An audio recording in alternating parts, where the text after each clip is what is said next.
നമസ്കാരം, ഏവർക്കും ഭക്തമാനസം ചാനലിലേക്ക് വീണ്ടും സ്വാഗതം. അതുവരെ മരത്തിന് മുകളിലിരുന്ന് സംഭവങ്ങൾ വീക്ഷിക്കുകയായിരുന്ന ഹനുമാനൊന്ന് ചിന്തിച്ചു.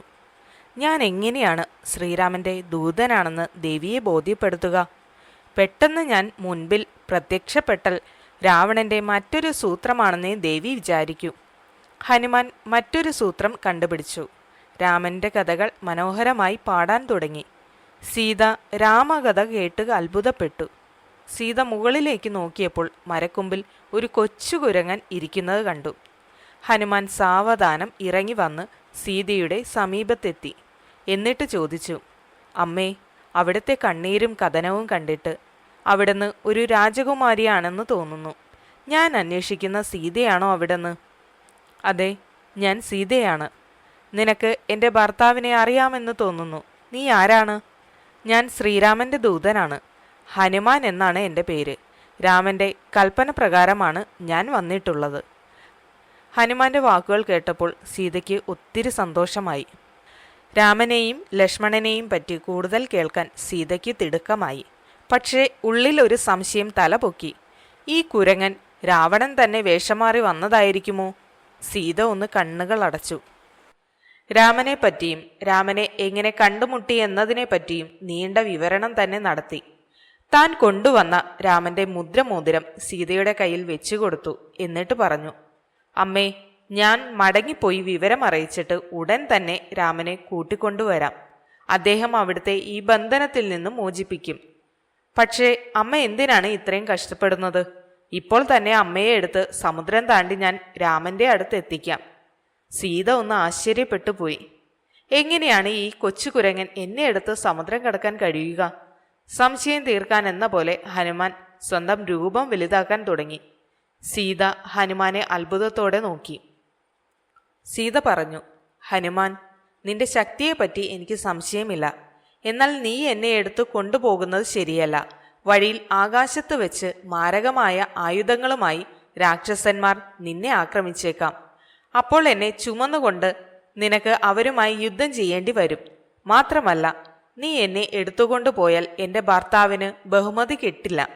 രാമൻ ഒരു വീരയോദ്ധാവായി വന്ന് രാവണനെ കൊന്ന് എന്നെ കൊണ്ടുപോകട്ടെ. അവിടുന്ന് പറഞ്ഞത് ശരിയാണ്, ഹനുമാൻ പറഞ്ഞു. സീത ഹനുമാന് ചൂടാമണി എന്ന വിശേഷ രത്നം കൊടുത്തിട്ട് പറഞ്ഞു, എല്ലാ കഷ്ടപ്പാടുകളിലും ഈ രത്നമായിരുന്നു എനിക്ക് ആശ്വാസം. അദ്ദേഹം ഇവിടെ ഉടനെ എത്തുമെന്ന ആശയോടെ ഞാൻ ഇത് തന്നയക്കുകയാണ്. ഹനുമാൻ ബഹുമാനത്തോടെ അത് സ്വീകരിച്ചു. സീതയെ പ്രദക്ഷിണം വെച്ച് നമസ്കരിച്ചിട്ട് വിടവാങ്ങി. അശോകവനത്തിന് പുറത്തേക്ക് പോകാൻ തുടങ്ങിയപ്പോൾ ഹനുമാൻ ഒന്ന് ചിന്തിച്ചു. സീതയുടെ ഉള്ളിൽ ധൈര്യം പകരാനും രാവണന്റെ ഉള്ളിൽ ഭയമുണ്ടാക്കാനും എനിക്ക് എന്തു ചെയ്യാൻ കഴിയും? ഇവിടെ ഒരു കുഴപ്പമുണ്ടാക്കി ശത്രുവിനെ യുദ്ധത്തിന് പ്രകോപിപ്പിക്കണം.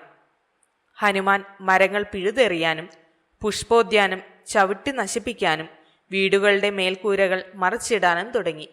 ഈ ശബ്ദം കാവൽക്കാരായ രാക്ഷസന്മാരുടെ ശ്രദ്ധയിൽപ്പെട്ടു. ഉടനെ വടികളും കല്ലുകളും കൊണ്ട് ഒരു വലിയ സംഘം അവിടെ എത്തി. പോരാളികൾ ഹനുമാനെ പിടിക്കാൻ ഓടി വന്നു. ഇത് കണ്ട് ഹനുമാൻ താഴേക്ക് ചാടി. പ്രവേശനദ്വാരത്തിന്റെ വലിയൊരു കമ്പി പറിച്ചെടുത്ത് അവരെ അത്യുഗ്രമായി ആക്രമിച്ചു. ചില കാവൽക്കാർ ഈ വിവരം രാവണനെ അറിയിച്ചു. രാവണൻ ക്രുദ്ധനായി 5 ശക്തരായ പോരാളികളെ ഒരു വലിയ സൈന്യത്തോടൊപ്പം വാനരനെ പിടിക്കാൻ നിയോഗിച്ചു. എന്നാൽ ഹനുമാനാകട്ടെ പാറകളിൽ ഒളിഞ്ഞും മരങ്ങൾ കൊണ്ടൊടിച്ചും അവരെല്ലാം കൊന്നൊടുക്കി. പോരാളികളുടെ മരണവിവരമറിഞ്ഞ രാവണൻ മകനായ ഇന്ദ്രജിത്തിനെ വിളിച്ചിട്ട് പറഞ്ഞു, നീ ഒരു വലിയ പോരാളിയാണ്. നിന്റെ പേര് കേട്ടാൽ ദേവന്മാർ കൂടി വിറയ്ക്കും. പോ, യുദ്ധം ചെയ്ത് വിജയിച്ചു വാ. ഇന്ദ്രജിത്ത് അച്ഛനെ വണങ്ങിയ ശേഷം 4 ഗജവീരന്മാർ വലിക്കുന്ന തേരിൽ അശോകവനിയിലേക്ക് പടനീക്കം നടത്തി. ഹനുമാന്റെ മേലാകെ ശരവർഷം പൊഴിച്ചു. എന്നാൽ ഹനുമാനാകട്ടെ ആകാശത്തേക്ക് ഉയർന്നു പൊങ്ങുകയും ദ്രുതഗതിയിൽ നീങ്ങുകയും ചെയ്തു. ഇന്ദ്രജിത്തിന്റെ അസ്ത്രമൊന്നും ഹനുമാനെ പരിക്കേൽപ്പിച്ചില്ല. സാധാരണ നിലയ്ക്ക് കൊല്ലാൻ പറ്റാത്ത വിധം ദേവന്മാരുടെ പക്കൽ നിന്നും തന്റെ ശത്രുവിനെ വല്ല വരവും ലഭിച്ചു കാണണമെന്ന് ഇന്ദ്രജിത്തൻ തീർച്ചയാക്കി. അതുകൊണ്ട് ബ്രഹ്മാവിൽ നിന്ന് കിട്ടിയ അതിശക്തമായ ബ്രഹ്മാസ്ത്രം പ്രയോഗിച്ചു. അസ്ത്രം ശരീരത്തിൽ സ്പർശിച്ചതോടെ ഹനുമാൻ കെട്ടിവരിയപ്പെട്ട് നിസ്സഹായനായി നിലം പതിച്ചു. പോരാളികൾ ഓടിയെടുത്തു. ഹനുമാൻ വീണ്ടും ഉയർന്നു പൊന്താതിരിക്കാൻ കയറുകൊണ്ട് കൈകാലുകൾ ബന്ധിച്ചു. ഭൂമിയിലെ വസ്തുക്കളുമായി ബന്ധം വന്നാൽ ബ്രഹ്മാസ്ത്രത്തിന്റെ ശക്തി നഷ്ടപ്പെടുമെന്ന് അവർക്ക് അറിയില്ലായിരുന്നു. ഇന്ദ്രജിത്തിന് അത് അറിയാമായിരുന്നു. പക്ഷേ അവരെ തടയാനുള്ള സമയം കിട്ടിയില്ല. ഹനുമാനും ഇക്കാര്യം അറിയാമായിരുന്നു. ഹനുമാൻ വിചാരിച്ചാൽ ആ കയറ് പൊട്ടിച്ച് അതിൽ നിന്ന് ഊരിപ്പോരാമായിരുന്നു. എന്നാൽ രാവണന്റെ രാജധാനിയിലെത്താൻ വേണ്ടി ഹനുമാൻ സ്വയം കീഴടങ്ങി. രാവണന്റെ കൊട്ടാരത്തെപ്പറ്റിയും അയാളുടെ മനസ്സിലിരിപ്പിനെ പറ്റിയും ധാരണയുണ്ടാക്കലായിരുന്നു ഉദ്ദേശം. ഹനുമാനെ രാജസദസ്സിലേക്ക് കൊണ്ടുവരികയും രാവണന്റെ മുൻപിൽ ഹാജരാക്കുകയും ചെയ്തു. രാവണൻ അയാളുടെ മന്ത്രിപ്രമുഖരോട് ഹനുമാനെ ചോദ്യം ചെയ്യാനും അവൻ ആരാണെന്ന് കണ്ടുപിടിക്കാനും പറഞ്ഞു. ചോദ്യം ചെയ്യപ്പെടാൻ തുടങ്ങിയപ്പോൾ ഹനുമാൻ നേരിട്ട് രാവണനോടായി പറഞ്ഞു, ഞാൻ ശ്രീരാമന്റെ ദൂതനാണ്. രാജകുമാരി സീതയെ എവിടെ ഒളിപ്പിച്ചു വെച്ചിരിക്കുന്നു എന്ന് കണ്ടുപിടിക്കാൻ നിയോഗിക്കപ്പെട്ട വാനരന്മാരിൽ ഒരുവനാണ് ഞാൻ സീതയെ കണ്ടുപിടിക്കുകയും ചെയ്തു. ഞാൻ തിരിച്ചുപോയി ഈ വിവരം രാമനെ അറിയിക്കും. അതറിഞ്ഞാൽ അദ്ദേഹം എന്തു ചെയ്യുമെന്ന് എനിക്ക് പറയാനാവില്ല. പക്ഷേ സീതാദേവിയെ തിരിച്ചു കൊടുത്ത് അദ്ദേഹത്തോട് മാപ്പ് പറയാൻ ഞാൻ അങ്ങയെ ഉപദേശിക്കുകയാണ്. അങ്ങയുടെ കുറ്റകൃത്യം കാരണം അങ്ങയും അങ്ങയുടെ രാജ്യവും ഉടനെ നശിപ്പിക്കപ്പെടുമെന്ന ആപത്തു നിലനിൽക്കുന്നുണ്ട്. കോപം കൊണ്ട് രാവണന് ഭ്രാന്ത് പിടിച്ചു. ഉടൻ തന്നെ ഹനുമാനെ വധിക്കാൻ ആജ്ഞ കൊടുത്തു. എന്നാൽ രാവണന്റെ ഇളയ സഹോദരനായ വിഭീഷണൻ ഇടപെട്ടു. ദൂതനെ വധിക്കുന്നത് ഉചിതമല്ലെന്ന് സൂചിപ്പിച്ചു. ഹനുമാന്റെ വാലിൽ തീ കൊളുത്തിവിടാൻ രാവണൻ കൽപ്പന കൊടുത്തു. രാക്ഷസന്മാർ ഹനുമാനെ സഭയ്ക്ക് പുറത്തേക്ക് കൊണ്ടുവരികയും പഴയ കുറെ തുണികളെടുത്ത് വാലിൽ ചുറ്റിയിട്ട് എണ്ണയൊഴിച്ച് തീ കൊളുത്തുകയും ചെയ്തു. എന്നിട്ട് ലങ്കയിലെ തെരുവുകളിലൂടെ നടത്തി. ഹനുമാനെ അപഹസിച്ചും ആഹ്ലാദ നൃത്തം ചെയ്തും ഒരു വലിയ ജനക്കൂട്ടം ജാഥയായി പിന്നാലെ കൂടി. ഹനുമാന്റെ ആ ഹതവിധിയെപ്പറ്റി സീതയെയും അറിയിച്ചു. സീത അഗ്നിദേവനോട് പ്രാർത്ഥിച്ചു, അല്ലയോ അഗ്നിദേവ, ഹനുമാനെ തീ കൊണ്ട് ചൂടനുഭവിക്കാൻ ഇടവരുത്തരുതേ, അവനെ തണുപ്പിക്കണേ. അതുകൊണ്ട് തീ ഹനുമാന് പൊള്ളലുണ്ടാക്കിയില്ല. ഹനുമാൻ തെരുവുകൾ തോറും ശാന്തനായി നടന്ന് ശക്തമായ സംരക്ഷണമുള്ള ആ നഗരത്തിന്റെ രഹസ്യങ്ങൾ മനസ്സിലാക്കി. ആ വാനര ശ്രേഷ്ഠൻ വിചാരിച്ചു, ഇത് അത്ഭുതമായി ആയിരിക്കുന്നു. തീ എൻ്റെ വാലിൽ ആളിക്കത്തുന്നുണ്ട്, പക്ഷേ എനിക്ക് നല്ല തണുപ്പാണ് തോന്നുന്നത്. നിരീക്ഷണമെല്ലാം കഴിഞ്ഞപ്പോൾ ഹനുമാൻ വിചാരിച്ചു, ഈ രാക്ഷസന്മാരെ ഒരു പാഠം പഠിപ്പിക്കണം. പെട്ടെന്ന് ഹനുമാൻ ശരീരത്തിന്റെ വലിപ്പം കുറച്ചു. കെട്ടിയിട്ട കയറുകളെല്ലാം ഊരി വീണു. രക്ഷപ്പെട്ട ഹനുമാൻ വീടുകളുടെ മുകളിൽ ചാടിക്കയറി. എന്നിട്ട് വീടുകളുടെ മേൽക്കൂരയ്ക്ക് തീ വയ്ക്കുവാൻ തുടങ്ങി. ആ തെരുവിന്റെ ഒരറ്റം മുതൽ മറ്റേ അറ്റം വരെ എല്ലാ വീടുകളുടെയും മുകളിലൂടെ ഓടി നടന്ന് തീ കൊളുത്തി. വീടുകൾ കത്താൻ തുടങ്ങിയപ്പോൾ അവയിലെ താമസക്കാരെല്ലാം കുഞ്ഞുങ്ങളെ എടുത്ത് ദയനീയമായി കരഞ്ഞുകൊണ്ട് പുറത്തേക്ക് ഓടുവാൻ തുടങ്ങി. അപ്പോൾ ഒരു ശക്തമായ കാറ്റ് വീശി. തീ ആളിപ്പടർന്ന് നഗരം മുഴുവൻ വ്യാപിച്ചു. നഗരം ഒന്നൊന്നായി കത്തുന്നത് കണ്ടപ്പോൾ ഹനുമാന് തൃപ്തിയായി. സമുദ്രത്തിലേക്ക് ഓടിപ്പോയി കത്തുന്ന വാൽ വെള്ളത്തിൽ മുക്കി. പെട്ടെന്ന് ഒരു വേദനിപ്പിക്കുന്ന സംശയം ഹനുമാന് പിടികൂടി. തീ സീതയ്ക്കും നാശമുണ്ടാക്കിയിട്ടുണ്ടാകുമോ? അത് എന്തൊരു ദുരന്തമായിരിക്കും. ഹനുമാൻ സീതയിരിക്കുന്ന അശോകവനത്തിലേക്ക് ഓടി. അവിടെ സീത ഒരു വൃക്ഷത്തിന്റെ ചുവട്ടിൽ ശാന്തിയായി ഇരിക്കുന്നത് കണ്ടു. താണു വണങ്ങിയിട്ട് ഹനുമാൻ പറഞ്ഞു, അമ്മേ, അമ്മ സുരക്ഷിതയായും നന്നായും ഇരിക്കുന്നത് കാണുന്നു. ഇത് അവിടുത്തെ ശക്തി കൊണ്ടും എൻ്റെ ഭാഗ്യം കൊണ്ടുമാണ്. ഇനി എനിക്ക് വിട നൽകിയാലും. ഒരിക്കൽ കൂടി നമസ്കരിച്ചിട്ട് ഹനുമാൻ സീതയെ വിട്ടുപോയി. ഹനുമാൻ പിന്നീട് പർവ്വതനിരയിലുള്ള ഒരു കൊടുമുടിയിലേക്ക് പറന്ന് അവിടെ നിന്ന് നാട്ടിലേക്ക് പറക്കം തുടങ്ങി. ഒരു ശരം പോലെ നെടുകെ പറന്നിട്ട് മഹേന്ദ്ര പർവ്വതത്തിലെത്തി. ഹനുമാനെ കാത്തിരുന്ന വാനരന്മാർ ആ വരവ് കണ്ട് സന്തോഷം കൊണ്ട് തുള്ളിച്ചാടിയിട്ട് പറഞ്ഞു, ഹനുമാന് കാര്യം സാധിച്ചിട്ടുണ്ട്, തീർച്ച. താഴെ ഇറങ്ങിയ ഉടനെ ഹനുമാൻ ആദ്യം ജാമ്പവാന്റെ അടുത്തെത്തി വിവരം പറഞ്ഞു. സീതയെ കണ്ടെത്തി എന്ന് പറഞ്ഞു വാനരന്മാരെല്ലാവരും തുള്ളിച്ചാടാൻ തുടങ്ങി. അവർ കൂട്ടമായി കിഷ്കിന്ധയിലേക്ക് യാത്രയായി. അവിടെ വാനര രാജാവിന്റെ അന്യരാരും പ്രവേശിക്കാത്ത ഒരു പൂങ്കാവിനടുത്ത് ഇറങ്ങി. അവർ പൂങ്കാവനത്തിൽ കടന്ന് മധുപാനം ചെയ്യുകയും കാവൽക്കാരുടെ എതിർപ്പ് വകവയ്ക്കാതെ പഴങ്ങൾ പറിച്ചു തിന്നുകയും ചെയ്തു. കാവൽക്കാർ സുഗ്രീവന്റെ അടുത്തെത്തി വാനരന്മാരുടെ അതിക്രമണത്തെപ്പറ്റി അറിയിച്ചു. സുഗ്രീവന് കാര്യം മനസ്സിലായി. അദ്ദേഹം കാവൽക്കാരോട് പറഞ്ഞു, അവരെ ഉടനെ ഇവിടെ എത്തിക്കുക. ഉടനെ അവർ രാമനെയും ലക്ഷ്മണന്റെയും സുഗ്രീവന്റെയും മുന്നിലെത്തി. ഹനുമാൻ അവരെ താണു വണങ്ങിയിട്ട് പറഞ്ഞു, അടിയൻ പരിശുദ്ധിയുടെ ദേവിയായ സീതാദേവിയെ കണ്ടു. ദേവി സുരക്ഷിതയാണ്. പക്ഷേ അങ്ങയെ കാണാതെ കരഞ്ഞുകൊണ്ടിരിക്കുന്നു. സീത കൊടുത്ത ചൂടാരത്നം ഹനുമാൻ രാമന്റെ കയ്യിൽ സമർപ്പിച്ചു. അത് കണ്ട് രാമൻ പൊട്ടിക്കരഞ്ഞു. രാമൻ ഹനുമാനോട് പറഞ്ഞു, മറ്റാർക്കും ചെയ്യാൻ പറ്റാത്ത കാര്യമാണ് നീ ചെയ്തത്. ഞാൻ നിനക്ക് എന്ത് പ്രത്യുപകാരം ചെയ്യും? രാമൻ ഹനുമാനെ സ്നേഹപൂർവ്വം ആലിംഗനം ചെയ്തു. സമുദ്രതീരത്ത് ഒരു വലിയ വാനരപ്പട തമ്പടിച്ചിട്ടുണ്ടെന്ന് രാവണൻ ചാരന്മാർ മുഖേന അറിഞ്ഞു. അദ്ദേഹം മന്ത്രിമാരെ ഉപദേശത്തിനായി വിളിപ്പിച്ചു. രാവണനെ സന്തോഷിപ്പിക്കാൻ വേണ്ടി അവരെല്ലാവരും രാവണനെ പുകഴ്ത്തുകയും അദ്ദേഹം അജയ്യനാണെന്ന് പറയുകയും ചെയ്തു. എന്നാൽ ഇളയ സഹോദരനായ വിഭീഷണൻ മാത്രം രാമനെ നിസ്സാരനായി കാണേണ്ടെന്ന് ധൈര്യപൂർവ്വം പറഞ്ഞു. സീതയെ മടക്കി അയച്ച് രാമനുമായി സമാധാനം പുലർത്തുകയാണ് വേണ്ടതെന്ന് സഹോദരനെ അദ്ദേഹം ഉപദേശിച്ചു. രാവണനു വിഭീഷണന്റെ വാക്കുകൾ ഇഷ്ടപ്പെട്ടില്ല. അദ്ദേഹം പറഞ്ഞു, ഭാവി പരിപാടികൾ ആലോചിക്കാൻ നാളെ വീണ്ടും സഭ ചേരാം. അടുത്ത ദിവസം പ്രഭാതത്തിൽ വീണ്ടും സഭ ചേർന്നു. വിഭീഷണൻ പറഞ്ഞു, ജ്യേഷ്ഠ, സീതയെ ലങ്കയിലേക്ക് കൊണ്ടുവന്ന ശേഷം എന്തെല്ലാം ദുർനിമിത്തങ്ങളാണ് ഉണ്ടാകുന്നതെന്ന് അങ്ങ് കാണുന്നില്ലേ? അതെല്ലാം മുന്നറിയിപ്പുകളാണ്. രാവണൻ പറഞ്ഞു, ഞാൻ സീതയെ കൊണ്ടുവന്നത് കാട്ടിൽ നിന്നാണെന്ന് നിങ്ങൾക്കെല്ലാം അറിയാം. എനിക്ക് അവളോട് അതിയായ മോഹമുണ്ട്. അവളെ തിരിച്ചയക്കുക എന്നത് അസാധ്യമാണ്. മാത്രമല്ല, വാനരപ്പട സമുദ്രത്തിനപ്പുറത്താണ് തമ്പടിച്ചിരിക്കുന്നത്.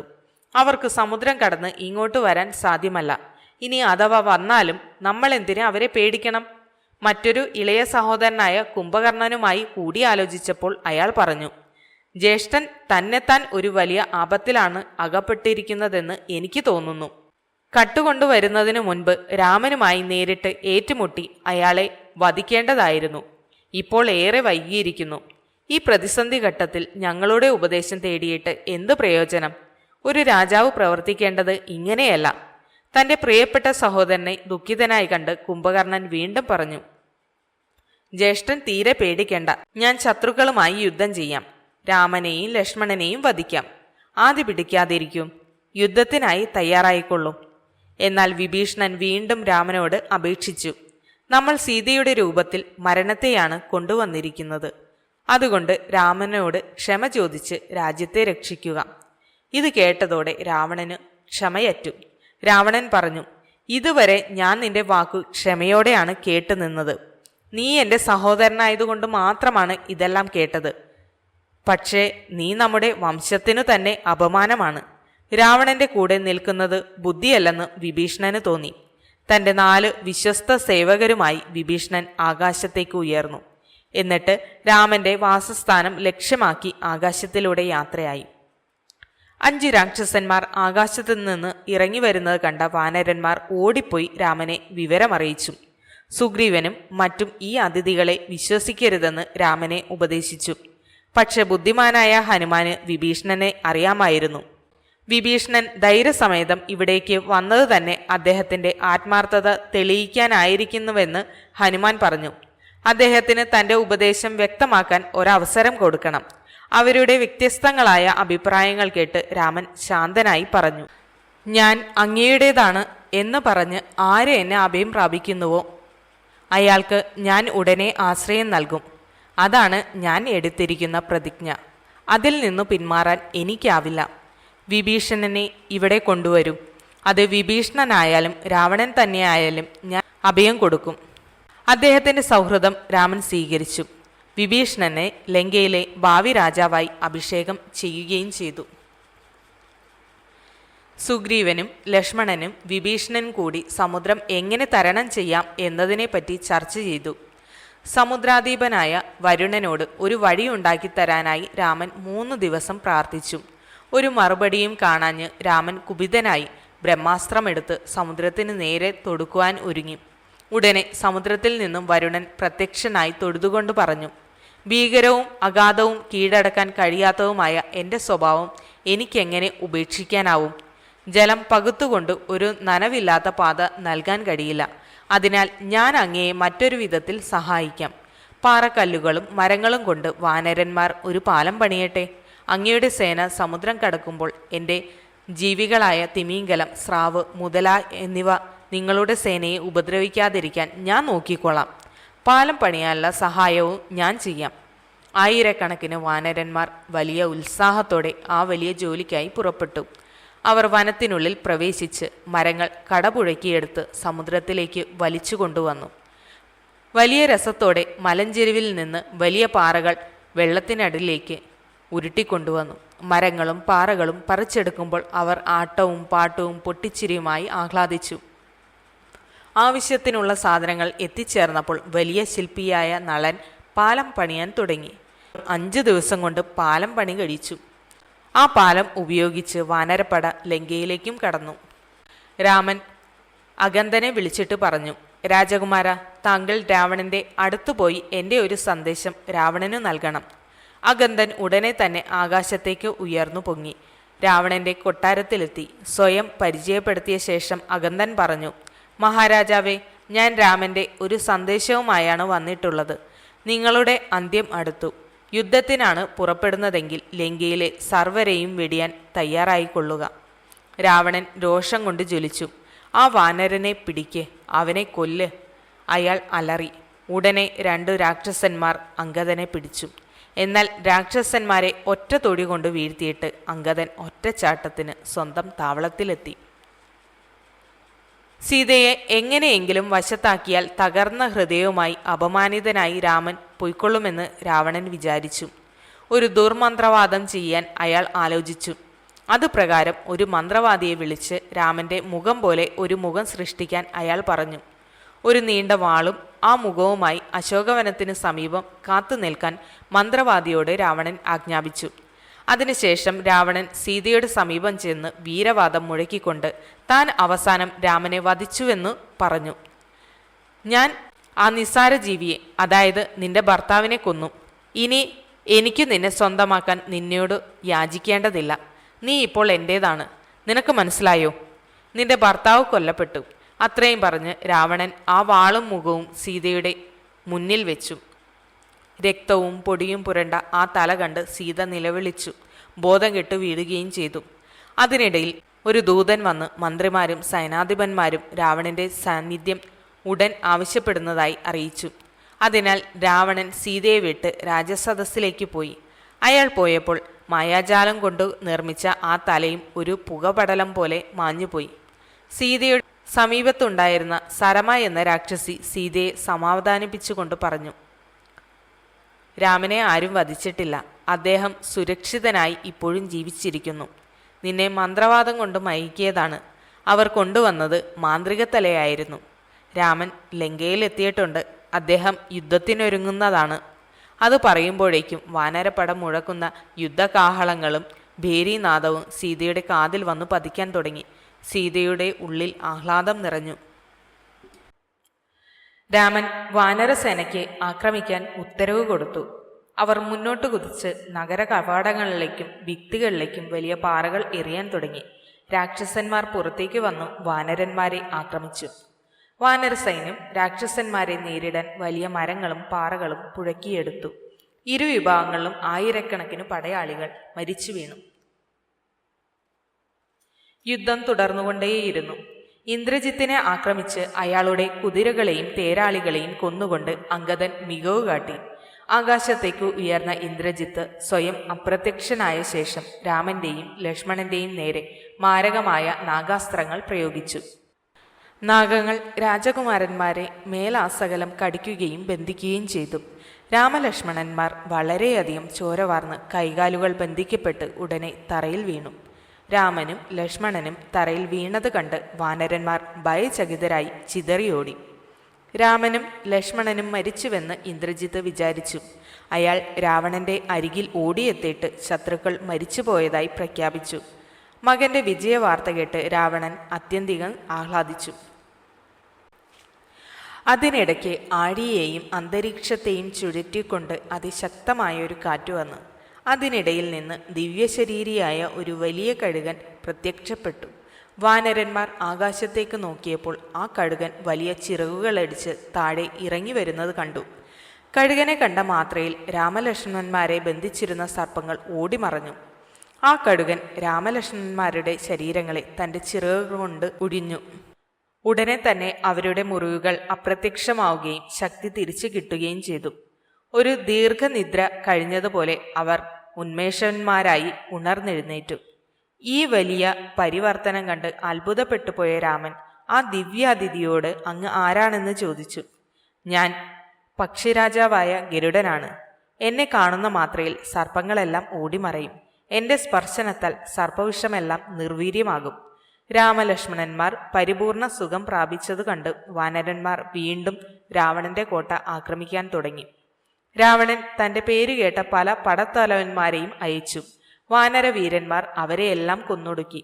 അവസാനം രാവണൻ തന്നെ സ്വന്തം തേരിൽ കയറി രണഭൂമിയിലെത്തി. സുഗ്രീവനും കൂട്ടരും അതിക്രുദ്ധരായി രാവണനോട് പടവെട്ടി.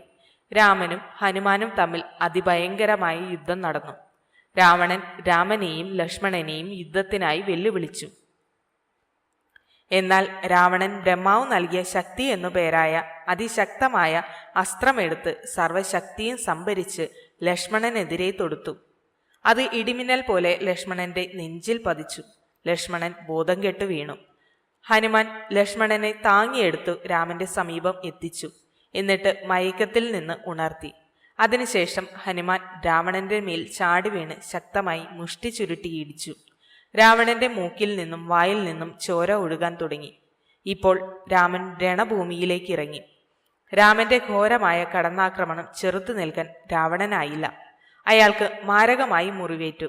കയ്യിൽ നിന്നും വില്ല് താഴെ വീണു. രഥം തകർക്കപ്പെട്ടു. എല്ലാം തകർന്നവനായി അയാൾ രാമന്റെ മുൻപിൽ നിസ്സഹായനായി നിന്നു. രാമൻ കരുണാപൂർവം പറഞ്ഞു, നിങ്ങൾക്ക് ഇപ്പോൾ പോയി വിശ്രമിക്കാം. നിങ്ങൾ പ്രശംസാർഹമായ രീതിയിൽ പടപൊരുതി. ഞാൻ നിങ്ങൾക്ക് ഒഴിവ് നൽകുന്നു. വിശ്രമിച്ച ശേഷം നാളെ പുതിയ ആയുധങ്ങളുമായി പുതിയ രഥത്തിൽ വരിക. രാവണൻ നാണം കെട്ടുപോയി. തന്റെ മുന്നിൽ വേറെ വഴിയില്ലാത്തതിനാൽ രാവണൻ പെട്ടെന്ന് പിൻവാങ്ങി. അയാളുടെ അഭിമാനത്തിന് ക്ഷതം പറ്റി. കൊട്ടാരത്തിൽ നിരാശനായി ഇരിപ്പായി. പെട്ടെന്ന് ഒരു ചിന്ത അയാളുടെ മനസ്സിലുദിച്ചു. കുംഭകർണനെ ഉറക്കത്തിൽ നിന്ന് ഉണർത്താൻ അയാൾ കൽപ്പന കൊടുത്തു. സേനാധിപന്മാർ മൂർച്ചയുള്ള കുന്തം കൊണ്ട് കുത്തിയും കൊമ്പനാനകളെ കൊണ്ട് കുത്തിയും ഉണർത്താൻ ശ്രമിച്ചു. പക്ഷേ ഫലമുണ്ടായില്ല. പിന്നെ ഒരുപാട് മധുരപലഹാരങ്ങൾ കുന്നുകൂട്ടി അയാളുടെ അടുത്തു കൊണ്ടുവച്ചു. അതിൻ്റെ മധുരഗന്ധം കുംഭകർണനെ ഉണർത്തി. മാംസത്തിന്റെ കൂനകളും വലിയ വീപ്പകളിൽ നൽകിയ മദ്യവും രക്തവും അയാൾ അകത്താക്കി. വിശപ്പ് ശമിച്ചപ്പോൾ രാക്ഷസന്മാർ അയാൾക്ക് സന്ദർഭം വിവരിച്ചു കൊടുത്തു. ഇത് കേട്ട് കുംഭകർണൻ കണ്ണുകൾ ഉരുട്ടി ദേഷ്യത്തോടെ അലറി, എന്ത്? ഇത് സത്യമാണോ? എങ്കിൽ ഞാൻ ആദ്യം രാമനെയും ലക്ഷ്മണനെയും കൊല്ലട്ടെ, എന്നിട്ട് ജ്യേഷ്ഠനെ കാണാം. എന്നാൽ ആദ്യം ജ്യേഷ്ഠനെ കാണാനും അദ്ദേഹത്തിന്റെ നിർദ്ദേശങ്ങൾ സ്വീകരിച്ചിട്ട് ശത്രുവിനെ നേരിടാനും രാക്ഷസന്മാർ അയാളെ പ്രേരിപ്പിച്ചു. കുംഭകർണൻ ആ നിർദ്ദേശം സ്വീകരിച്ച് രാവണന്റെ അടുത്തേക്ക് നടന്നു. രാവണൻ സഹോദരനെ കണ്ട് സന്തോഷിച്ചു. സിംഹാസനത്തിൽ നിന്ന് ഇറങ്ങി വന്ന് ആലിംഗനം ചെയ്തു. ലങ്കയിലെ സംഭവങ്ങളെല്ലാം അറിയിച്ചിട്ട് രാമന്റെ കൈകൊണ്ടുള്ള സർവനാശത്തിൽ നിന്ന് ലങ്കയെ രക്ഷിക്കണമെന്ന് യാചിച്ചു. കുംഭകർണൻ ഒന്ന് ചിരിച്ചുകൊണ്ട് പറഞ്ഞു, ഞാൻ ജീവിച്ചിരിക്കുമ്പോൾ യാതൊന്നുകൊണ്ടും പേടിക്കേണ്ട ജ്യേഷ്ഠ. അതും പറഞ്ഞ് അയാൾ അനേകം സേനാധിപന്മാരോടുകൂടി യുദ്ധഭൂമിയിലേക്ക് പട നയിച്ചു. അയാൾ അലറി വിളിച്ചു യുദ്ധകാഹളം മുഴക്കി. അത് വാനരന്മാരുടെ കാതുകളിൽ ഇടിമുഴക്കം പോലെ പതിച്ചു. ഒരു പർവ്വതം നടന്നു വരുന്നത് പോലെ ഭീമാകാരനായ കുംഭകർണൻ സാവധാനത്തിൽ നടന്നു വരുന്നത് കണ്ടപ്പോൾ വാനരന്മാർ പേടിച്ചോടി. അംഗദന്റെ നേതൃത്വത്തിൽ പക്ഷേ അവർ തിരിച്ചു വരികയും കുംഭകർണനെ നേരിടുകയും ചെയ്തു. അവരെല്ലാം ജീവനം കൊണ്ട് നാലുപാടും ഓടാൻ തുടങ്ങി. പക്ഷേ ഹനുമാൻ അവരെയെല്ലാം തിരിച്ചു കൊണ്ടുവന്നു. അവർ ഒരിക്കൽ കൂടി കുംഭകർണനു നേരെ അണിനിരന്നു. ആയുധങ്ങൾ പ്രയോഗിച്ചു. ഹനുമാൻ എറിഞ്ഞ മുനകളുള്ള ഒരു പാറക്കല്ല് കുംഭകർണന്റെ മാറിൽ പതിക്കുകയും രക്തം ഒഴുകാൻ തുടങ്ങുകയും ചെയ്തു. എന്നാൽ അതൊന്നും വകവയ്ക്കാതെ അവൻ ഒരു കുന്തമെടുത്ത് ഹനുമാന്റെ നേരെ എറിഞ്ഞു. ഹനുമാൻ ചോര തുപ്പി നിലത്തു വീണു. നീലനും കൂട്ടരും വീണ്ടും കുംഭകർണനെ ആക്രമിച്ചു. കുറെ വാനരന്മാർ രാക്ഷസന്റെ കൂറ്റൻ ശരീരത്തിലെ പല ഭാഗങ്ങൾ ചാടിക്കയറി കടിക്കുകയും മാന്തുകയും ചെയ്തു. അവൻ അവരെ കുടഞ്ഞുകളയാൻ ശ്രമിച്ചു. എന്നാൽ വാനരന്മാർ ശരീരത്തിൽ അള്ളിപ്പിടിച്ചു. കയ്യിൽ കിട്ടിയ വാനരന്മാരെ ശരീരത്തിൽ നിന്ന് പറിച്ചെടുത്ത കുംഭകർണൻ അവരെ വായിലിട്ട് വിഴുങ്ങി. ലക്ഷ്മണന്റെയും മറ്റുള്ളവരുടെയും ആക്രമണത്തെ അവഗണിച്ചുകൊണ്ട് അവൻ രാമന്റെ നേരെ പാഞ്ഞു. രാമനും കുംഭകർണനും തമ്മിൽ ഭയങ്കരമായൊരു ദ്വന്ദ്വയുദ്ധം നടന്നു. സാധാരണ ആയുധങ്ങൾ പോരെന്ന് കണ്ട് രാമൻ വായു ഭഗവാന്റെ പരിശുദ്ധമായ അസ്ത്രം പ്രയോഗിച്ചു. ആ ആയുധം കുംഭകർണന്റെ കൈകൾ അറുത്തുകളഞ്ഞു. മറ്റൊരസ്ത്രം അവന്റെ കാലുകളും ഛേദിച്ചു. അവൻ ഭയങ്കര ശക്തിയോടെ ഭൂമിയിൽ പതിച്ചു. കാലും കൈയും നഷ്ടപ്പെട്ട അവൻ ഇപ്പോൾ ഒരു വൃത്തികെട്ട ജീവിയെപ്പോലെ തോന്നിച്ചു. എന്നിട്ടും അവൻ അവന്റെ ഗുഹ പോലുള്ള വലിയ വാ തുറന്ന് തന്റെ നീളമുള്ള നാക്ക് പുറത്തേക്ക് നീട്ടി കുറെ വാനരന്മാരെ അകത്താക്കി. മറ്റൊരു അസ്ത്രം അവന്റെ ശിരസ്സറുത്ത് ദൂരെ തെറിപ്പിച്ചു. ആ ശിരസ് ആകാശത്തേക്കുയർന്ന് ലങ്കയുടെ പ്രവേശന കവാടങ്ങളിൽ അടിച്ചു തകരുകയും ചെയ്തു.